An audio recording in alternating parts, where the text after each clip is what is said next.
All right. Good morning, everyone, and welcome on a Thursday, right before Columbus Day and Indigenous People Day.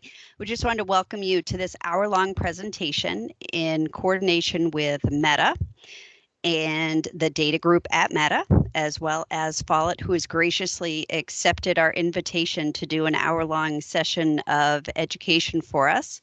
So this is going to be an hour-long session by April and Christine. If you have questions, you can put them in the chat. So I'm going to let them take it away. Thank you so much. Thanks, Natalie. So like she said, I'm April Whitworth. I am the manager of our state reporting department here at Follett. Christine and I have been working on SIF with our Massachusetts districts for the last, I think it's going on 10 years. So it's been a while. We have a lot of information to share with you guys today. I do have a video that I'm going to play this morning. When I was pulling up our demo site, I saw that it had recently been refreshed with data, and the data hadn't yet been cleansed and scrambled. So we're going to play our presentation from our video. And then if you have any questions while this is playing, please put it in the chat. We'll have time at the end to be able to answer any questions that you may have. And then, yeah, we'll go from there. So let me pull this up. I will share my screen and it will get started.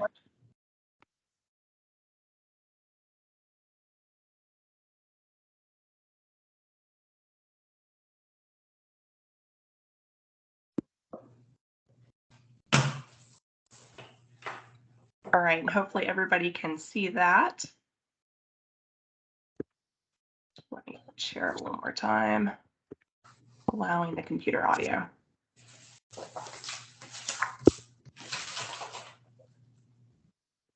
On this call, we will be reviewing SIMS specifically, and we will be addressing the SIMS templates, SIF SACID request, publishing requirements, services only students and how to code those in your system, out of district students, override fields, attendance. This is also going to include the virtual attendance for the 2020-2021 school year, the SIF publish select student procedure, SIF exports, and then also your troubleshooting resources for SIMS.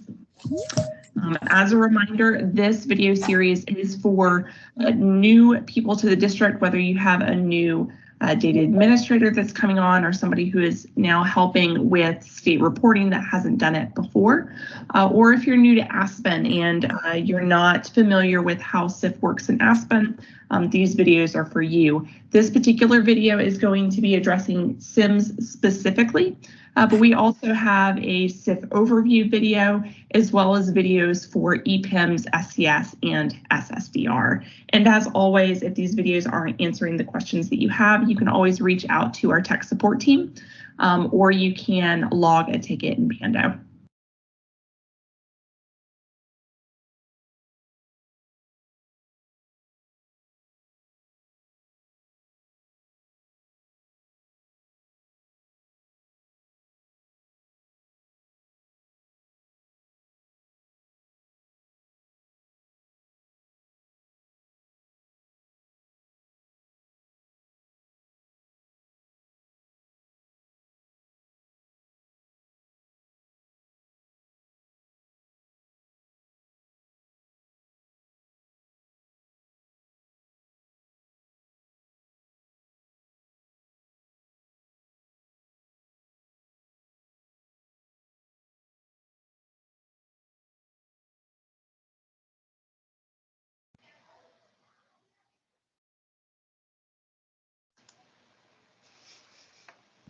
We're not hearing anything. Is anybody else hearing something? All of the fields that you need in order to clear your SIMS errors. So this particular template, it has all of your SIMS fields listed here at the top, 1 through 52. And they're also conveniently labeled so that you can see which is which. So this is your SIMS template. All of these fields are should be editable for you. If you have any questions about any of these, please reach out, but they should be pretty self-explanatory. This particular site has these fields listed as drop-downs. You may wish to create those as pick lists so that when you do click on a record, you can then easily see those federal and state codes as you're working through your errors. So that's completely up to you whether or not you'd like to see those as a drop-down or if you'd like to see those as a pick list. Also, as a reminder, whatever code that you decide to use for these codes is completely up to you. What's actually sent to the state is going to be either the federal code or the state code in the reference table. So what you actually see displayed here on the screen can be customized. All right. Next up is the SIF SASAG request. This is new. It was new for the 2019-2020 school year. If you see here on this DOE SIMS template on the DOE fields 1 through 10 tab, we do have this request SASAG ID checkbox. And what happens is if this checkbox is checked and if the student is publishable, they have all the fields that are required by DESI in order to assign or retrieve a SASAG, then that will get sent up to DESI automatically. DESI will look up the record for the student or generate a SASAG for the student if they can't find that particular student. They'll send that SASAG back to Aspen. Aspen will process that information and actually save the SASAG back onto the student record for you. So it's a very hands-off way of dealing with your SASAGs. Now there are some things that need to be populated in order for this to work correctly. First, this DOE status needs to be set as report because the student needs to be reportable in order to send. Also, the student needs to have a LASID populated. They won't have a SASAG because if this is a student that you need to retrieve the SASAG for, they won't have their SASAG. They need to have their first and last name populated. If they don't have the middle name, it will send that NMN, the no middle name. But if they do have a middle name, be sure that you're populating that. They also need to have a date of birth, city, town of birth, and gender. I'm just thinking through whether or not there are any additional. I think the city, town of residence is also one.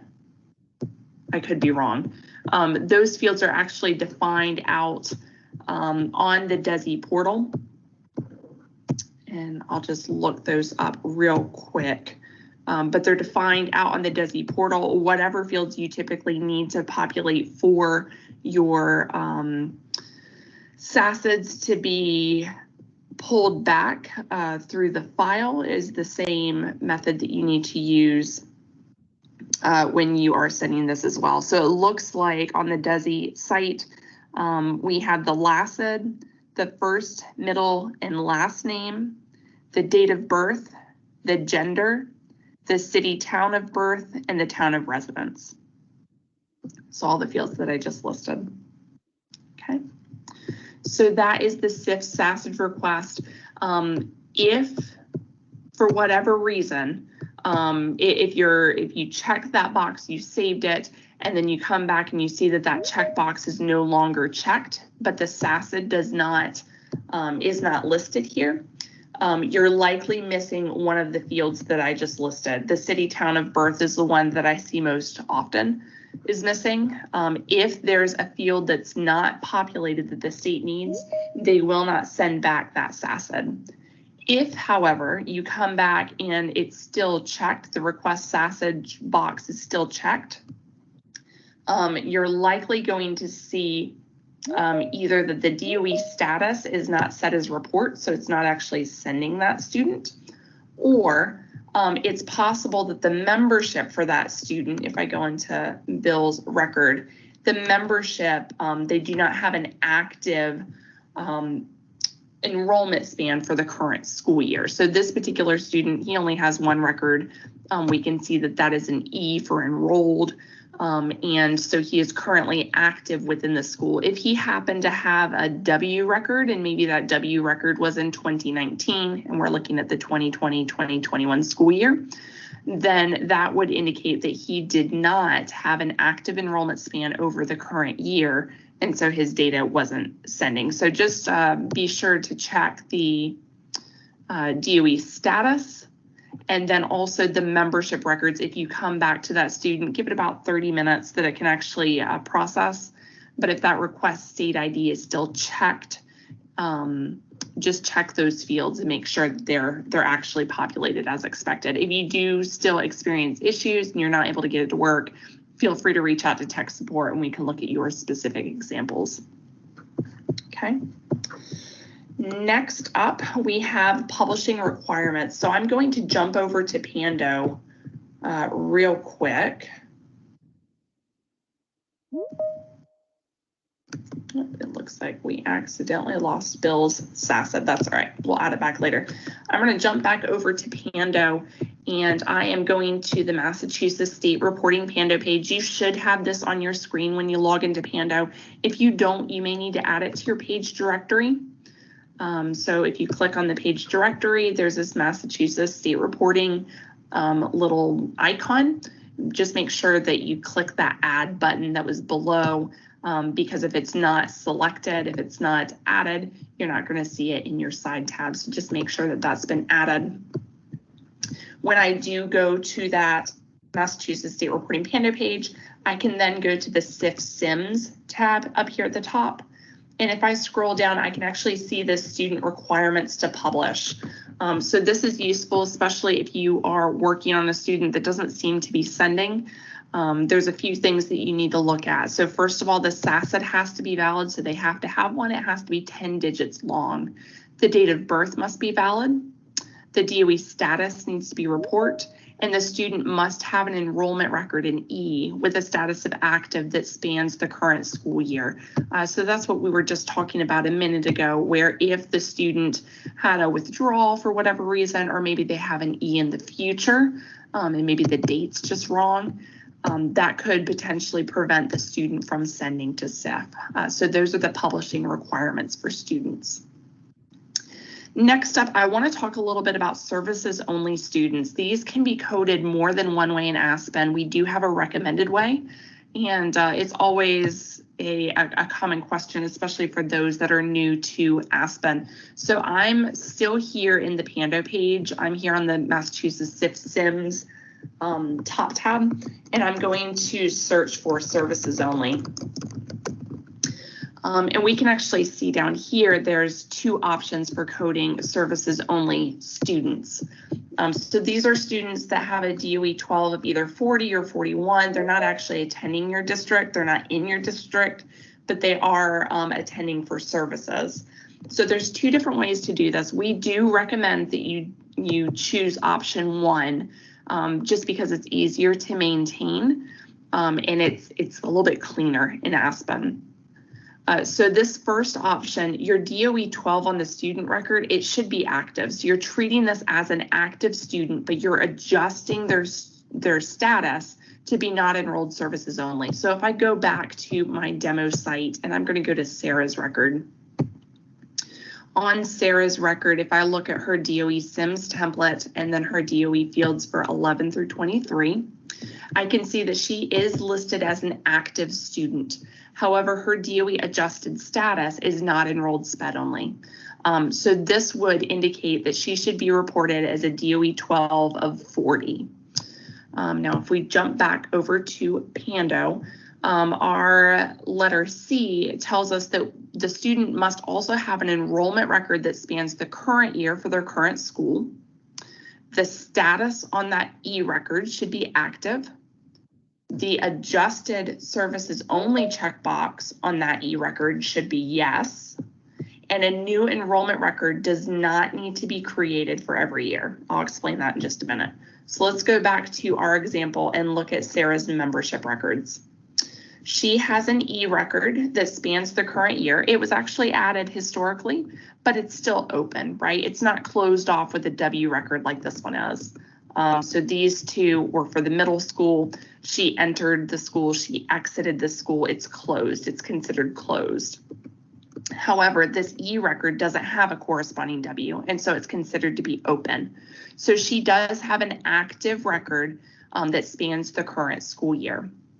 If I change my field set to be SIF fields, everybody should have this field set. I can see that there's this adjusted services only field, and it is set to yes.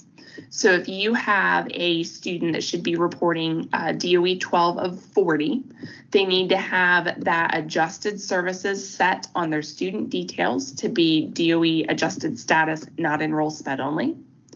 And then their membership record for that E, when you look at the SIF fields, their adjusted services only should be set as yes. So those two go hand in hand, and it will always report that student as not enrolled services only until they are exited from the school. So every single year after you do your rollover, this particular student's a 12th grader, so she's going to graduate this year. However, if you had a 9th grader that was in the same situation, every time that you do the rollover through their entire high school grade levels, you won't have to touch their records again unless they transfer schools. So setting it up this way is a very hands-off way to do it. Now, the second way that you can do this is by setting the DOE 12 is not enrolled services only. So this would mean that instead of using DOE 12 of active, you would have DOE 12 set as not enrolled services only.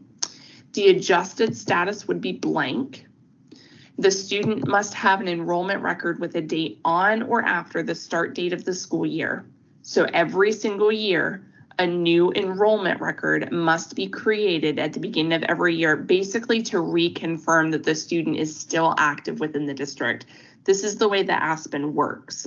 Everything is date driven with SIF, and we just have to confirm that the student is still active. So if this particular student, if Sarah was set up to have an enrollment status of not enrolled services only instead of active, you would see an E record for her her 2017-2018 school year, and then you would also see an S record every single year after that with the status of active to reconfirm that she is still active within the district. You wouldn't need to check this adjusted services only if you went with option 2, but you would have to add that S record every single year. So that's definitely more hands-on. It's something extra that you would have to do at the beginning of every school year.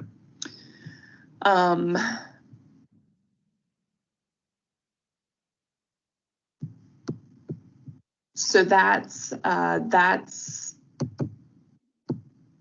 are your two options that you have. Now, why would somebody choose one over the other? Why would they choose to do option 2 when they could do option 1? Well, a lot of the reports in Aspen are driven off of active students. So if you are running reports and you're not excluding your services only students, you may see those in your reports, or your teachers may see those students in your schools. If you don't want that, then you may want to go with the not enrolled services only option, option 2, so that these students are actually showing as not enrolled services only for their Aspen enrollment status. However, if you are filtering those students out some other way, or if you don't mind that your teachers see that those students are active, or if you train them to look at that adjusted status to know whether or not they're services only students, then I think that option 1 would likely be the better situation for you. So we highly recommend option 1 when possible, but we also have the option of setting DOE 12 as not enrolled services only. When you withdraw a student, if a student leaves the district or they transfer schools and they're no longer services only, we do have instructions here as well that would need to, the steps that you need to do in order to make sure that those students report as a 41 when they exit. So I'm not going to go through those during this video, but you do have the instructions out here on Pando in the Massachusetts State Reporting Pando page, and then the Massachusetts SIF SIMS tab at the top. You can just search for services only. Okay. Next, I want to talk about out-of-district students. So out of district students, they are likely going to be active in your system. A lot of people have those set up one of two ways. So I'm first going to go here to the district view, the district top tab, and then the school side tab.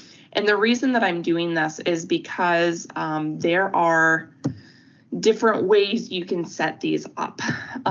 We have some districts that like to have all of their out of district students in the same school. So they might have all their out of district students in high school, and then also in the elementary school and also in the middle school, depending on the grade level.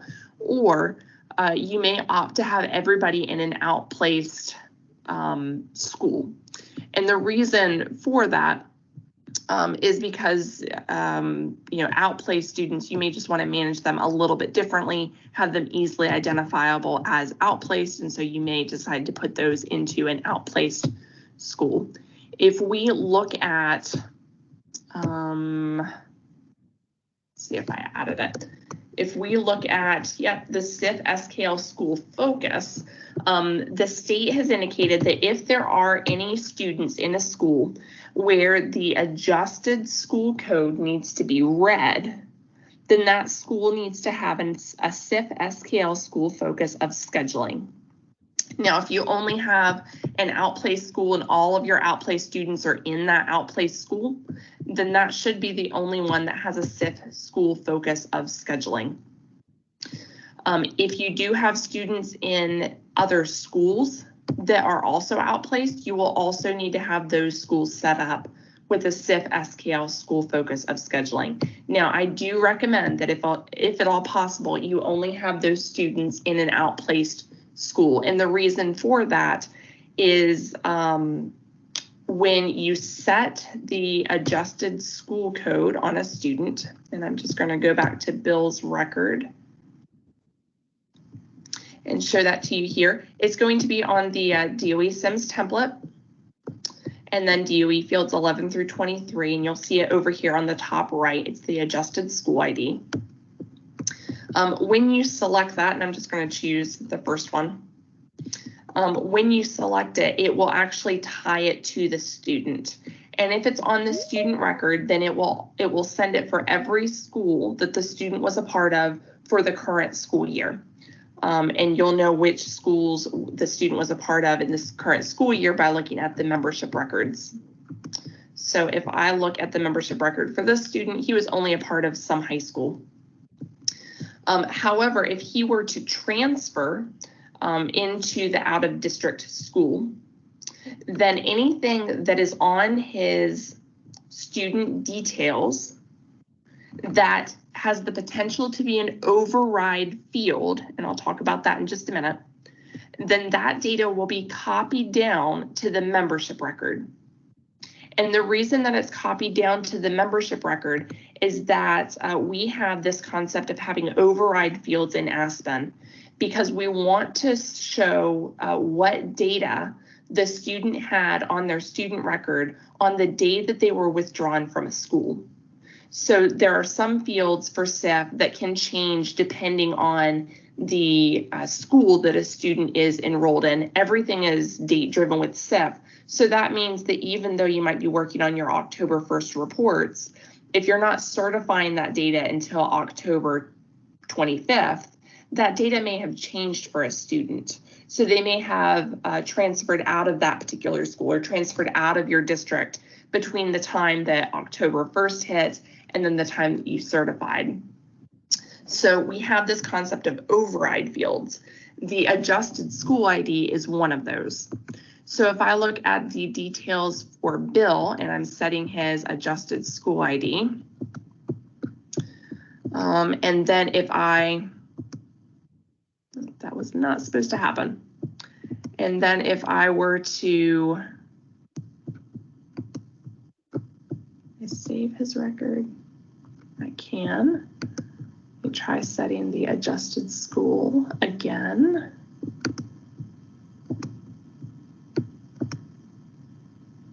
There we go.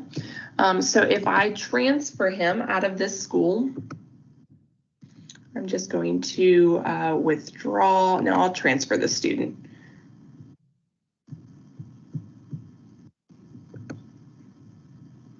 So I'm doing Adams.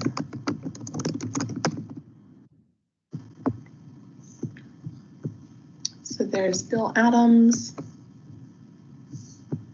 And he's withdrawing from some high school, we'll say on 120, and he is going into the outplaced school.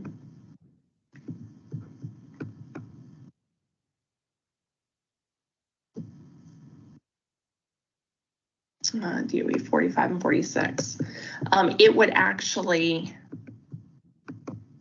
if this were configured properly, it would actually create that W enrollment record for him.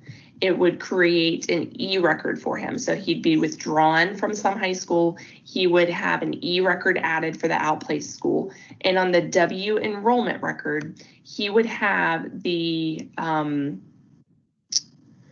previous adjusted school field populated, this one right here, on the W record. So the out-of-district students would need to have that adjusted school populated on their student record. It would be copied down to their W enrollment record whenever they're withdrawn, because anything on student is copied down to the W record if it's an adjusted field or an override field. And so we do recommend that those students that are outplaced are put into their own school so that your non-outplaced schools don't have the SIF school focus of scheduling. And the reason for that is if a student was outplaced and they were in the outplaced school and they had an adjusted school ID on student, and then they transferred into an actual school in your district, so some high school, they are no longer outplaced. They should no longer have an adjusted school ID. When they withdraw from the outplaced school, and remember they do have that adjusted school ID on their student record, that adjusted school ID will be copied down to the W enrollment record, okay? And then they will have that E record for some high school. And that some high school now would use the values that are on student. And if they still have that adjusted school ID on that student details, and if this some high school was set as a SIF school focus of scheduling, that student will still show up to DESI as in that adjusted school ID. You would have to actually clear that out and remember to clear that out of student details. However, if you have all of your outplaced students in an actual outplaced school, that should never happen because that's the only school that's set up as a SIF school focus of scheduling. And so as your outplaced students are transferring into actual schools in your district, or vice versa, you have students that are transferring from actual schools into an outplaced school, you should never have a situation where DESI is accidentally picking up the adjusted school ID. And really, it's not an accident. It's just that the data shows that the student's in that adjusted school when they're not actually there. And it's just one of those things that you're not going to realize because it doesn't throw an error on the state side. All right. Next, I want to talk about those override fields. So we touched on it a bit with those out of district students, but I'm going to go into more details here. So I'm going back to Bill's details in his SIMS template. And here you can actually see any of the adjusted fields are going to be our override fields. So our first ones that we see here on this DOE fields 1 through 10 tab are the adjusted first, middle, and last names. These are very useful if your students changed names and it hasn't been updated on the state side yet. It's especially useful for EPIMs when you're dealing with married staff that might have just changed their names. So these, if they're populated, they will send instead of the values that are in DOE 3, 4, and 5. If they're blank, then it will just pick up what's here on DOE 3, 4, and 5. The middle name, if that is left blank, it will send that NMN, the no middle name. So you don't have to populate NMN into the middle name if the student doesn't have one. We also have some override fields here on this particular tab. So the DOE adjusted status is listed here that we talked about briefly. The DOE adjusted city, so the DOE 14, this is actually picked up from the student's physical address, but there may be situations where the physical address and the DOE adjusted city, the city that you actually want reported for DOE 14, it may be different. So this field does exist for you to be able to use it. The DOE adjusted school is there for your outplaced students. And then we also have some adjusted attendance fields, which we're going to go into next. So I'm just going to gloss over these right now. We're going to come back to those. Here on this particular tab, I don't think that we have any override fields on this tab. All of these are pretty straightforward. I will say that if you do use special ed in Aspen, you do have a procedure that will actually populate these fields for you based on the data that you have in your special ed module in Aspen. It's called the METAA-Aspen SIMS SPED Data Elements report. A lot of districts that are using special ed in Aspen like to set that up as a job to run. If you have any interest in setting that up, we typically work with you after your special ed implementation in order to set that up. So if you are already using the special ed module in Aspen, that job is likely already set up for you. And it would run, should be running nightly. Now, if there's a situation where the values that are displaying here on the screen don't match or are throwing an error in your SIMS DESI reports on the DESI portal, there may be a situation where you want to override what's actually being populated from that report. If that's the case, you can actually lock your SPED values, this checkbox, make the changes that you want to make, and then save it. What this will do is if that locked SPED values is checked, then that SIMS SPED data elements job will not update the fields for this particular student. And this is only for districts that are using the special ed module in Aspen. Okay. And then on this next field, we also have a couple overrides. So we have this adjusted postal code for DOE 51, so that's listed here. So if there is a situation where you need to override that postal code, it is listed here for you to be able to override it. Now, as I was saying before, when we were talking about the out of district and the services only students, we do have some previous adjusted values here on the student enrollment records. So I'm going here to the student top tab and then membership side tab and then enrollment. And if I change my filter to the SIF fields, you can actually see these listed here. So we have the previous DOE adjusted school, adjusted services only. We have DOE exclude ENR. So if you have a situation where you want the enrollment record to be excluded because maybe you need to have the student still showing up as active in the system for whatever reason, but they need to be reported as graduated, and so you want to exclude the records, you do have the ability to exclude those. However, we don't use this field very often, just a heads up. We have a previous DOE 11, a previous DOE 13, a previous DOE adjusted status, previous Title I participation, ELL program status, alternative ed, sealed by literacy, DOE 30, vote tech ed, highly qualified, previous calendar. This is useful if the calendar differed from school to school when the attendance is being calculated. And then we also have these previous DOE adjusted attendance, adjusted membership, and then previous adjusted remote attendance and remote absences. So if any of these values are populated on the W enrollment record only, it does not read it from the E records, only the W records, then these values will override what's on student details for this particular school. So all of these fields are actually sent on student school enrollment records to the state because they are school and date specific.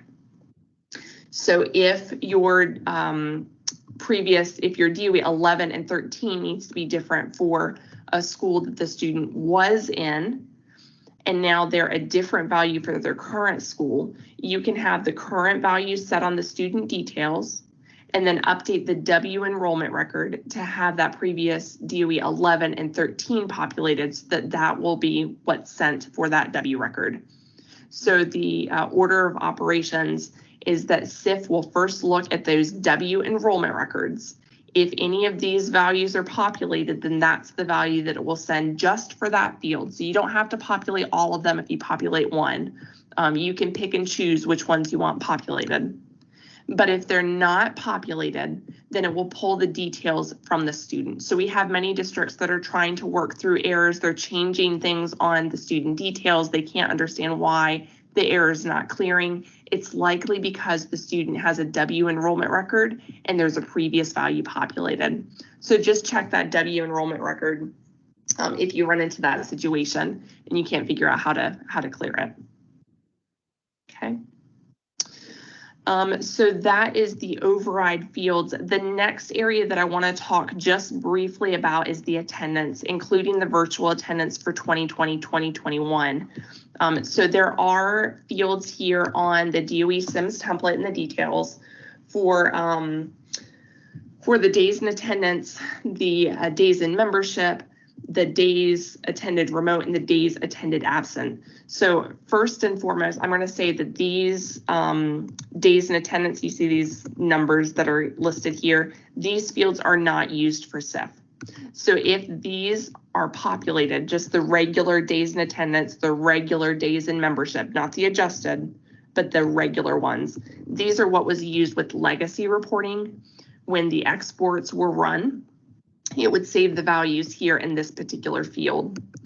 However, SIF calculates everything, right? Because SIF is date driven, so it calculates it as of the report date, and it does not save the values to any of these fields. So if you're concerned that you're not seeing values in here, but you're not getting attendance errors in the DESI portal, your attendance is probably fine. The fact that you don't see any data listed here on these fields does not mean that your attendance is not working, okay? So your days in membership and your days in attendance, this is actually calculated based off of the student's calendar when they enrolled. So if they have membership records and they enrolled, you know, the middle of the year, they didn't start on the very first in-session day of the school, that's fine.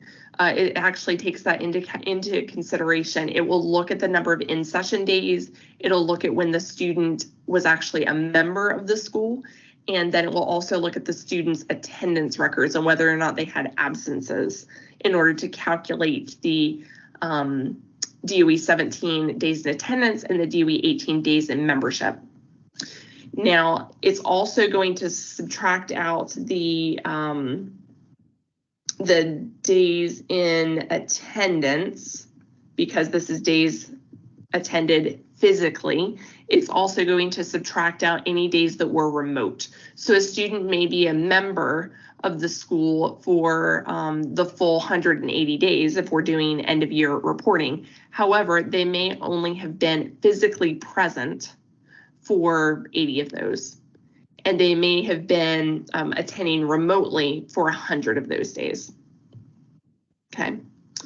And then these days absent are also based off of the attendance records. So the attendance records for the days attended remote, the days absent remote, those are going to be based off of the attendance records. And what we're looking for are records for the student whenever they were either attending the day virtually, whether or not they were virtually present or virtually absent. And we do have out on the Aspen Answers Pando page more information about how to configure this.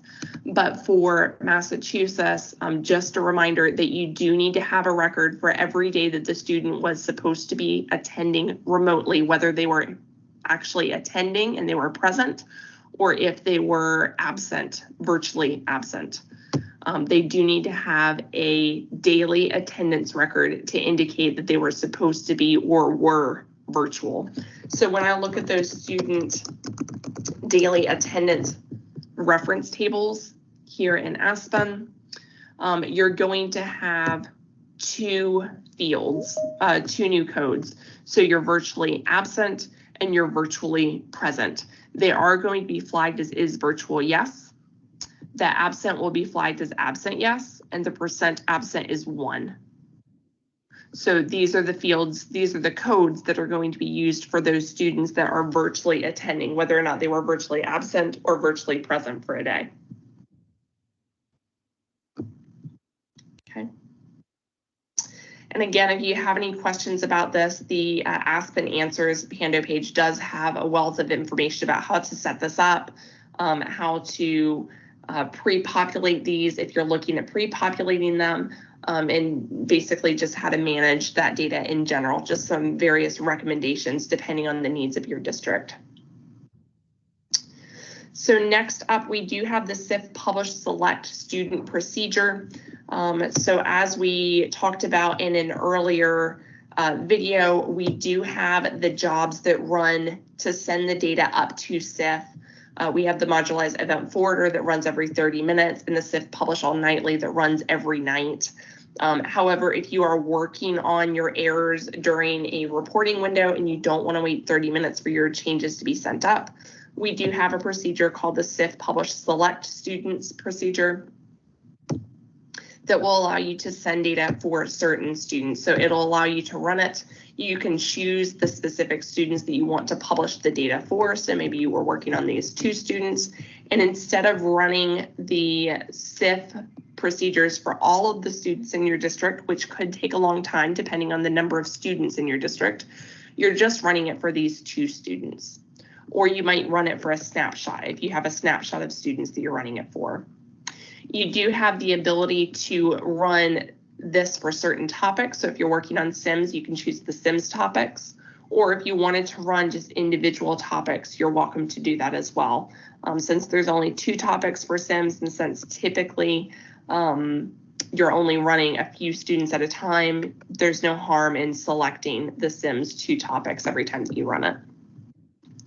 If the data has already been sent up, it will show as a duplicate in the results of the procedure, but if there's a change that's being sent, you will see that sent up as an add or a change. We also have exports available for you to run.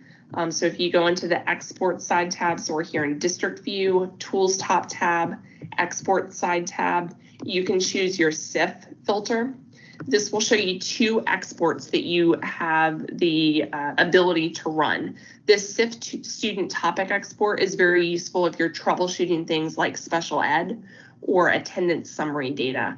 And the reason for that, again, is that the state the state does not allow us to publish attendance or special ed data. That's something that they have to pull, and they only pull that at certain times during the day. Special ed is pulled at noon every day, and then also overnight, typically between 12 a.m. and 2 a.m. And then the attendance is only pulled overnight between 12 a.m. and 2 a.m. So if you're making changes during the day, you want to make sure that whatever changes you're making are going to be resolved with that next pull. You can actually run these exports to see what the state will pull whenever they pull that data again. So this won't actually publish any data. The exports will not publish data, but it will show you what will be published for a student when the state pulls that data next. So that's pretty useful. It does work very similarly to that SIF Publish Select procedure, where you can actually select your topic. So it might be attendance data, and then you can select either a snapshot or a SACID or LACID. It doesn't allow you to select multiple SACIDs or multiple students, but you can create a snapshot if you want to run it for multiple students at a time. Okay. Also, just real briefly talking about troubleshooting resources. If we go back to the student details, so district view, student top tab, details side tab, we do have this Massachusetts DOE error assistant. We touched on this on a previous video. But if you are working through your DOE SIMS errors and you see a specific error for a student, on the DESI portal, you can actually go to that student in Aspen. So I'm at Bill Adams. You can choose your Massachusetts DOE error assistant template and then choose your SIMS error selector for whatever error that you're actually receiving. So I'm going to say 2310. So this is student SACID not found in student directory, invalid SACID. So this is the error that would be displayed in the DESI portal. This is the explanation of that error. So that explanation typically shows up in the error guide that the state puts out on their website. And then we have our steps to resolve the error. So verify that the SACID of the student is correct, and then publish student personal for the student if necessary. This particular student does not have a SACID, and so that might be the potential problem. However, maybe the student had a SACID listed here and it didn't match what was in the directory, or the student had an old SACID maybe that was keyed in instead of actually gotten from the state from that request SACID. So you could actually update that here, save the record, and then that change would be sent up. Any of the fields that you see here on this particular template, they are the actual fields that you need to correct in order to resolve the error. So if you make the change here, it makes the change everywhere. You don't have to, look at these fields and then click back over to a different template in order to change them. If you change them here, they change it everywhere. We also have out in Pando the Massachusetts State Reporting Pando page that we were looking at earlier. The Massachusetts SIF SIMS does contain a wealth of information about things such as publishing requirements, coding your services only students, out of district students. It also has all of the errors that DESI has, along with our recommendations.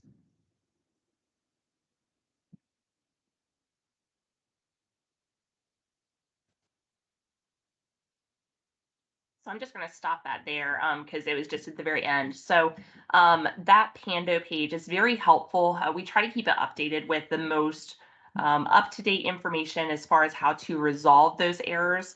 And if you don't have access to Pando, or if you don't know where to find that, certainly reach out to us and we can help you find that page on Pando, because it has a wealth of information, including these training videos. And so that's certainly an area that you're going to want to have access to if you don't already. All right, so I'll turn on my camera so you guys can see me, and we're going to go through the chat. We have about 9 minutes left. So just kind of addressing some of these questions that we have in the chat. And I know that Christine's been answering some of these as we go along. So one of Nick's questions that I think would be useful to the group: does a W record need to be reported within the SIF summer window, or should it be as of the last day of school? So there's this concept for DESI. They have the end of year reporting. That's reporting data as of the last day of school. And then typically you have this gap of time between your last day of school, which was your summer report date, and then the start of the next school year. Most of the time districts will have that be like 7/1, and then your school year would start probably sometime in September. So we have this concept in Aspen as a summer start date, and this is something that we automatically set for you at the beginning of every single year, and you can adjust that as necessary.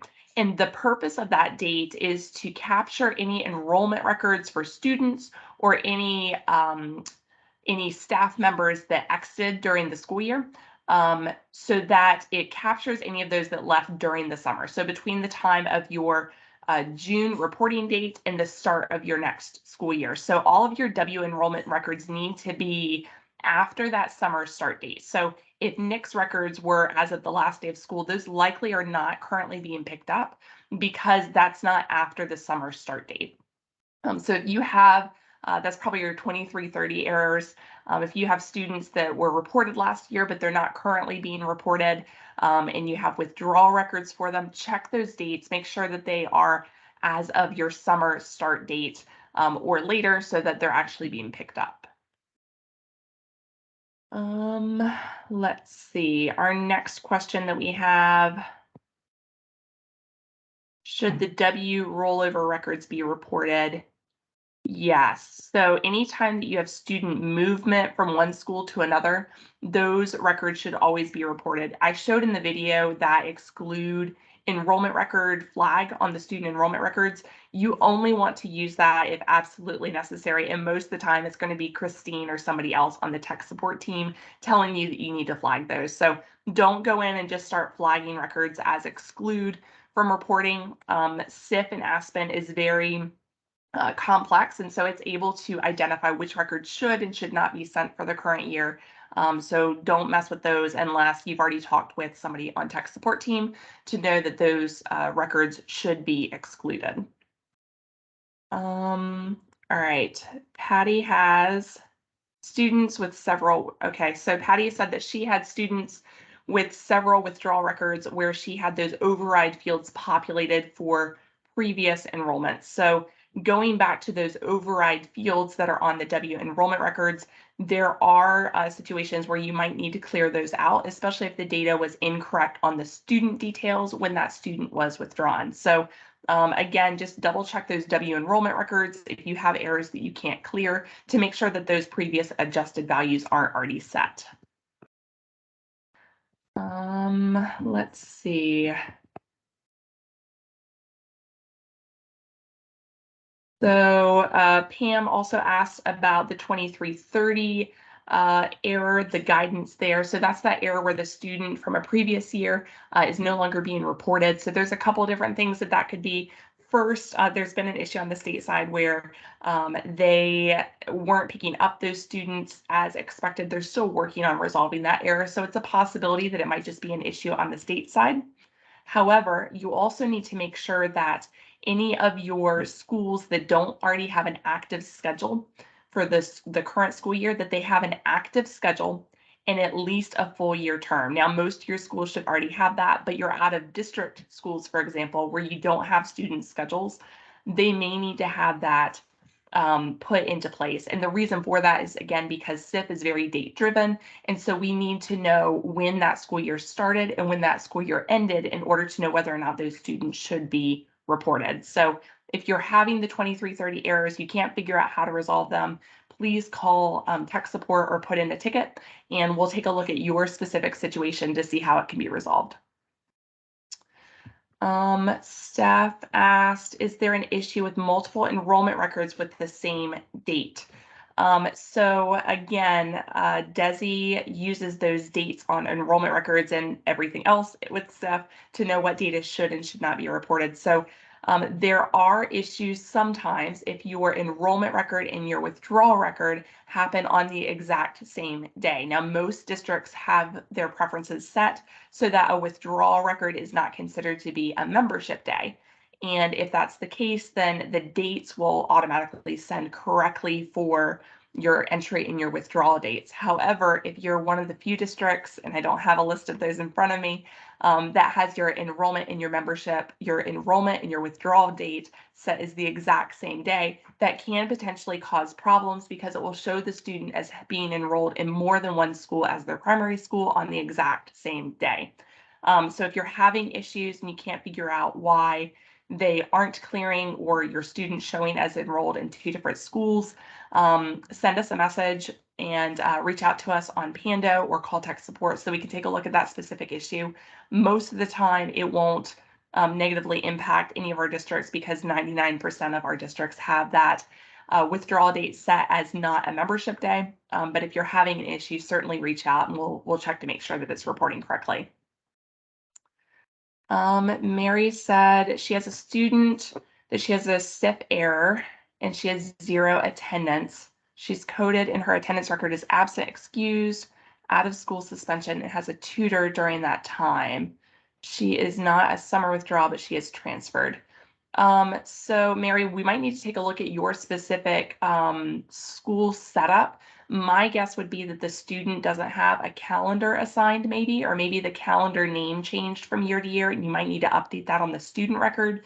But if that's not the case, then put in a Pando ticket for us that we know what district you're in and what student you're having an issue for, and we can take a look at that exact student. Let's see.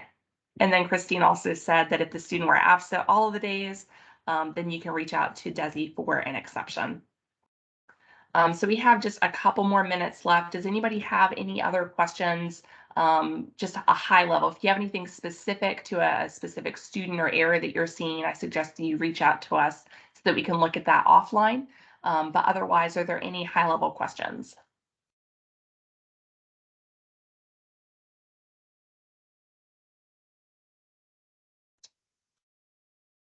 Well, just a couple reminders.